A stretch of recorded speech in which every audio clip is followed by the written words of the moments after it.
Нема повеќе повика и пријател за бришање казни во сообраќајот. Министерот за внатрешни работи Панче Тошковски на отчетот Стодена влада посочи дека со проектот Safe City ќе се работи на намалување на сообраќајните несреќи. Но вели примерна причина поради која интензивно се работи на овој проект се високите бројки на жртви од сообраќајните несреќи. Однос на безбедносните камери една од причините зошто толку многу сакам овој проект да се затвори еднаш за секогаш како што треба, е токму ова кое што вие го поменавте. И покрај тоа што таа не ми е примерна причина. Таа не ми е примерна причина. Примерна причина ми се цифрите 126, 136, 140.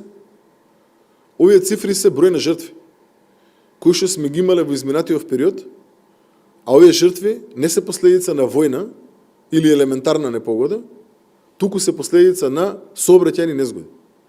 Страшни се бројките. Првата и основна причина зошто мораме да го имплементираме Safe City се овие жртви.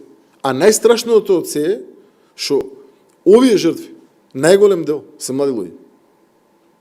Така да мораме да го имплементираме тој проект, а едно од придобивките кои што ќе биде во делот на Safe City е и тоа што повеќе нема да има, јави му се на Петре, на Трајче, на министерот, на главниот инспектор, на помошникот, на градоначалничката или на не знам на. Додава дека преку овој систем граѓаните ќе немаат можност да се јават некому за да се ослободат од казна за брзо возење, прекршок во сообраќајот и слично. Со тоа ќе се работи на зголемување на безбедноста во областа на сообраќајот.